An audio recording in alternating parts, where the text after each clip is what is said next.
Good morning, guys. As promised, I'm back.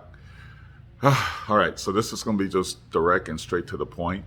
But before we get started, as usual, I just want to give glory to God and thank Him for another day and my ability to do this for you guys, and hopefully answer the questions being asked pertaining to these Ecoflow systems and the full house backup. That's what this is going to be. So thank you, Lord Jesus, for all that you give and all that you take. Thank you for blessing us all with life and with understanding and guidance and strength, allowing us to have the lives that we have and the ability to do the things we do in it. Your glory, your grace, your mercy, your truth. It's all you.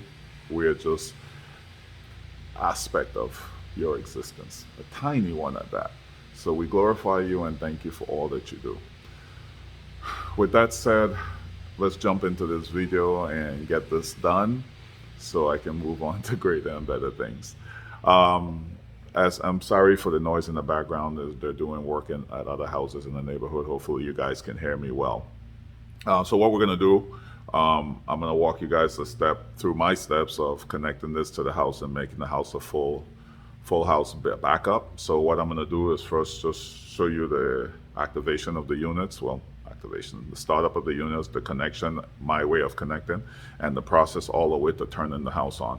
Okay, so here we go. First thing first, right? Let's jump into how I pre-set up the units to get them prepared for the full house backup. I'm gonna walk you through how I shut down the Tesla system and shut off the grid, shut down the Tesla system, and bring everything up.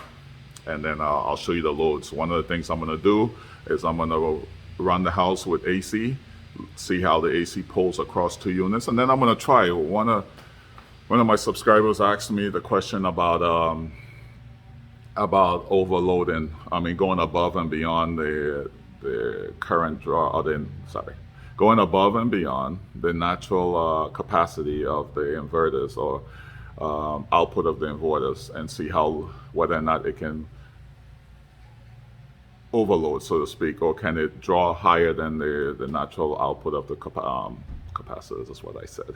Forgive me, guys. It's been one of those Monday mornings, inverters. So we're going to get, and I'm not editing. You guys know me, I'm real. Whatever it is, it is. You got to deal with the imperfection of mankind, right? Because that's what we are. We're imperfect. And I'm not hiding that from the world, but cutting and editing and doing all that nonsense. This is a real talk, right?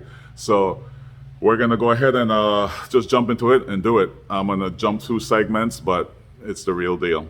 All right, so let's get you guys looking at the units. Okay, so here we are, right? So what we're going to do, there's not a whole bunch here. We just put power there. We see that, you see, let me get you in the screen. I'll just show you the delta. I mean, the smart extra battery just reflects really what the delta reflects, other than its actual remaining capacity or remaining battery percentage. All right, and let's get this one up. All right, so about at 9 days estimated in the current state. So as you can see, we don't have to do a lot here. We have the dual voltage icon. Better see it this way. The dual voltage icon is there, and one extra battery. And this is the same state on both Delta Pros. All right, so the dual voltage hub has its own power button. So when we activate it, and we'll do that right now, just as a quick example. When we activate that, it just turns on a light, sorry. So and you hear all the clicking. So it brings everything up. It shows that it's outputting a 60 hertz dual voltage at 240. All right, that's the one Delta. And this is the second one. All right, but there's no load on the system, as you can see. There's no load because there's no connection. So like I told you guys before, we're gonna go ahead and unplug. Let's do that now. The Tesla NEMA 1450 Tesla charger. And then we're gonna use that. I'm not plugging none of that in because this is a mill to mill, and I'm very meticulous about this process. And I urge you guys, if you do anything like this, like I stated earlier in my first video, this is all for tests. These units are gonna reside somewhere else. As you know, this home, as my other one, has Tesla system, so I don't have a need for this. But if and when we move out into the country and I build my final home, it will be probably an Ecoflow system with solar trackers and a whole different setup. One made up by me or designed by me in terms of my requirements and specification. All right, so that's pull back and show you guys a distant perspective of the two units, the connection. We do have solar coming in, but there's no energy requirement right now from the solar tracker and the 400 volt, 400 watt solar panel provided by Ecoflow, foldable 400 watt solar panel. All right, again, you guys gotta forgive me. This is real talk and I'm really tired. Anyway, so with that said, let's jump out there and I'll show you how I disconnect the house and the process to getting this online. Stand by. All right, guys, so here we are. We're at the main breaker panel, main disconnect. This is taking the grid offline. As you can see, it's already off. And right now the Tesla app is showing that guy is off. Next thing we go to is the service disconnect. And we're gonna go ahead and disconnect the load center. This is what they call the load center. And then you have the Tesla gateway. And for those of you who haven't seen what this looks like, it's just this, and they have the direct breakers in there for each of the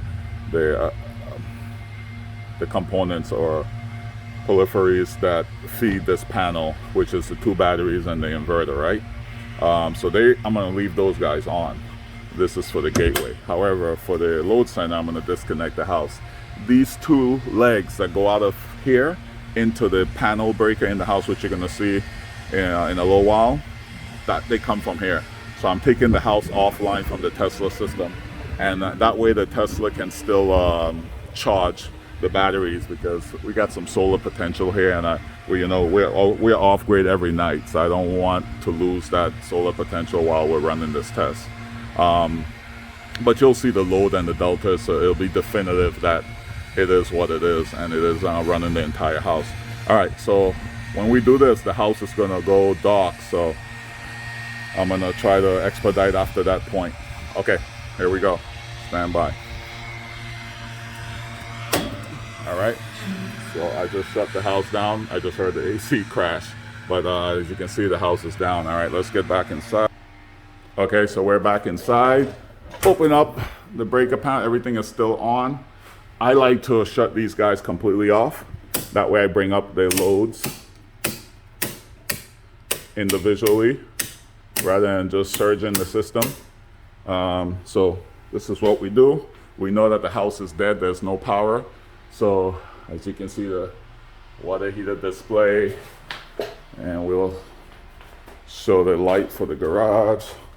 That guy is not on, and so okay, I'll leave it on, so when we power this thing up, you'll see that come on. All right, let's get this guy in place. So first thing first, let's get the delta. We're gonna turn the dual voltage hub off, okay? And we're gonna bring this guy down. Sorry, try to do this one-handed so you guys can see. Find the key on this, line it up.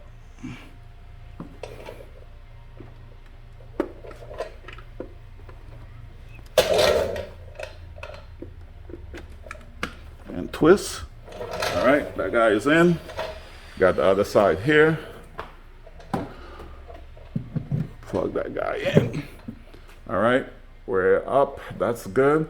So the first step, and this is always a good way to do this, because systematically, if you did something wrong, you'll just trip that one breaker rather than destroy your entire system. But as you saw in my process, the main panel breaker is off, the load center is off, so it's a redundant coverage there. All right, we align power, so we're making this line hot.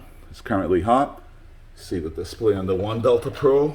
We won't show the extra batteries. The Delta Pros are the primary thing anyway.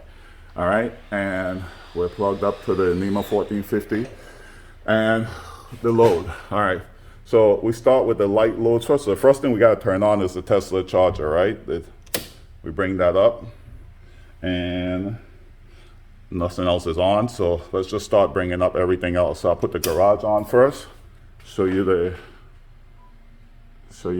light is now currently on, which I left on for your benefit. All right. And then let's bring some of the other loads up one at a time. All right, yeah, we're gonna bring the dryer up. I'll do that last. Air handler, water heater. We don't need the range. AC, microwave, washer, bathroom, the whole nine yards. And we're gonna bring the dryer up too, but I want to have the AC going, and I want to show you the overload on the system and how it works. Okay, so I can bring that on now. Just it doesn't matter, but we're gonna turn that on later. All right, guys. So let's look at what the deltas are doing. So this one is 1, and you can see what we're pulling on that leg, because each delta is respective to a leg, right? Obviously. And let's show you this guy. And based on how your load balance is on each respective leg, you're gonna see one delta have a higher load than the other. Only for the 120 devices. But what the 240 devices, that load is gonna be balanced, as you would know, because it splits 2 legs, right? And it shares that load respectively. So first thing we wanna do is to get the AC on, right? And you'll see that obvious jump. So let's get that set up. So you can see the panel once again. The only thing that's off is the range, because I'm not gonna turn the stove on. I wanna use a dryer because it's a larger draw with the AC, which if you're in a power outage scenario, you should not be using a dryer anyway. The washer is one thing, but the dryer, it's ridiculous. You need to learn how to hang clothes out on the line, back like we did back in the days. The clothesline, and let it dry with the natural air and sun that God provides. All right, because the dryer is a big consumer. All right, so with that said, one more look before we go and turn the AC to super cold and force it to come on.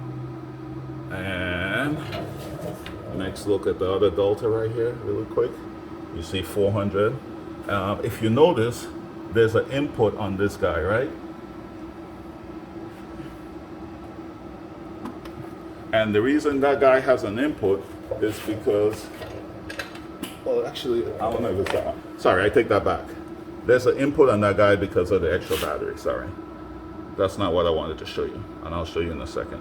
So the extra battery is supplying 230 something watts to the main delta. It's just sharing the load, because the overall load is 4 something. So it's sharing the load with the Delta Pro. And the smart battery over here, because this is a smaller amount of draw, it's only 200 watts basically, and it's giving about 124 to the Delta Pro as supplement current or power. Okay, so let's make the AC kick on so we can see some real draw. All right, guys, stand by. Hey guys, sorry it took so long. Well, for you it was just instant, but for me it took a little while. The AC, after I killed the power to the house, the AC has a timeout feature, so it took a while for it to click back in. But anyway, added bonus is that the water heater, which is a hybrid water heater, I talked to you guys about this at the other house. This one that came with this house, this was already a smart home, so they had their own A.O. Smith version, which I don't think is good as the Rheem, but hey, it was part of the house, so I didn't even give it a second thought. If it ever breaks and it's not worth repairing, I'll probably swap it out with the Rheem system. However, it's actually pulling power too, so we have some added draw, and I just wanted to point that out. But the AC did kick in, and if you hear it, you can hear the Delta Pros really screaming. Not screaming, but the fans are rev. And I'll show you on leg 1, we're pulling about 1270, and we're 98%, and we got 4 hours of continue. I put the AC way down so it's not going to cycle off, because I'm going to turn on the dryer as well, just to see if we cause this thing to trip or can it handle that kind of load. All right, let me show you the other Delta. And this guy's at 14, fluctuating between 14, but anyway, 14 something. All right, and we see about 97%. I'll show you guys the extra batteries, and it's just splitting the load. That's all it's doing. And flip you over to this guy. All right, so that guy is just sharing the load. Like I said, this particular leg, because like I said earlier, the deltas are supplying the 120 to each respective leg that the infinity port has it connected to. So this one is less than the other, so the demand on this side isn't as great as it is on the other side, as we saw. Cool? All right, so now let's get dangerous. And let me see if I can set this up here.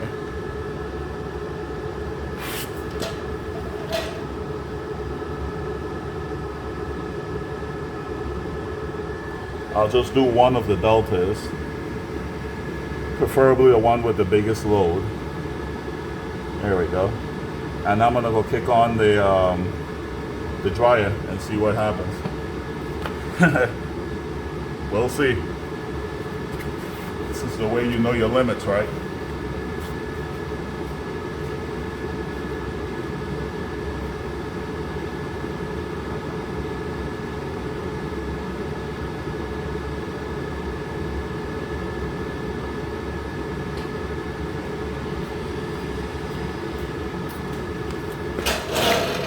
All right, now if it does anything funky, I'm gonna flip the breaker, but let's just do it. Let's see what happens. You know, it's all a thing. It's nothing but a thing. All right, here we go. It should be kicking in that element at any point now. And let's see what we can do. Oh, I just saw it jump. I heard something. Oh, look at that. Oh, that's big money right there. Let me show you guys the other Delta. Wow, it handled that initial load. So it's 38 on this one. 38, 43 on that guy. And it's handling the load, guys.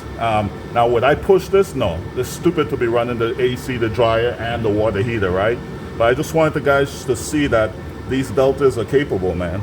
They're very viable.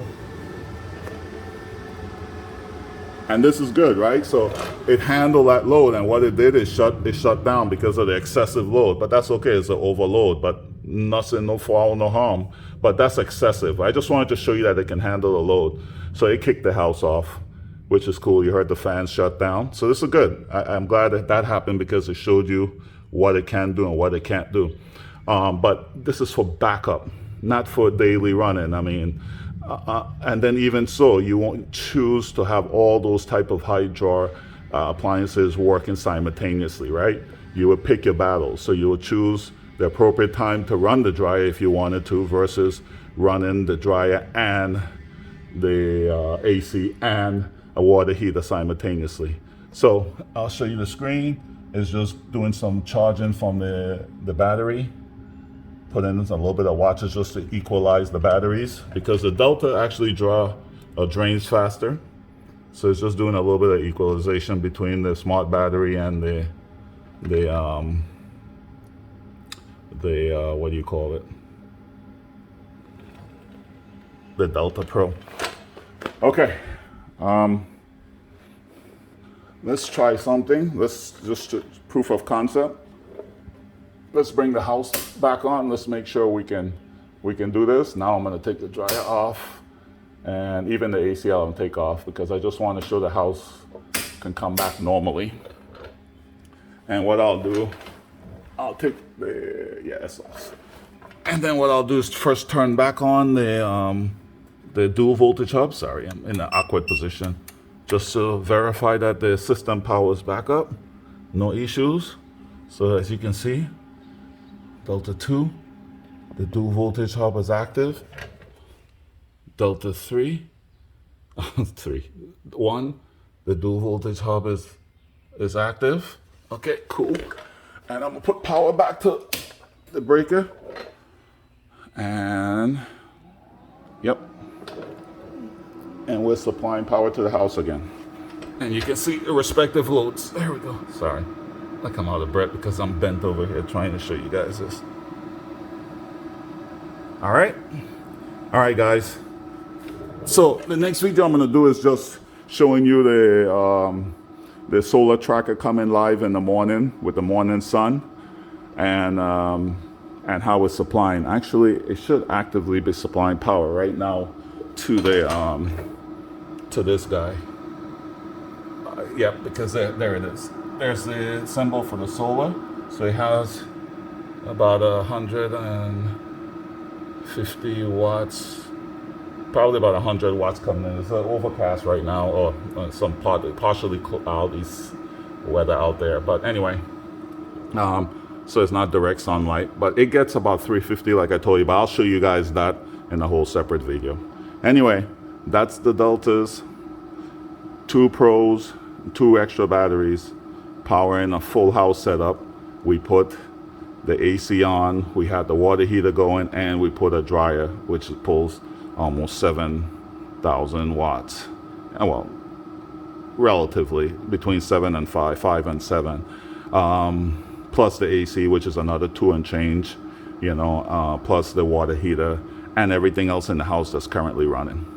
All right, guys, I'll call this done, and then next video will be, like I said, the solar tracker, the 400 watt panel, its input, and I'll find a good day where it's perfectly sunny, where you can see the max production of that panel at 70 feet away.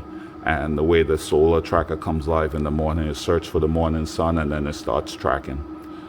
All right, I hope this video works for you guys. It helps you to be more definitive about your decision, and I'm glad to help you guys out in any way I can. All right, God bless you all. Take care. Have a fantastic rest of your day, and by God's grace, we'll catch up in another video. Take care. God bless to you and yours.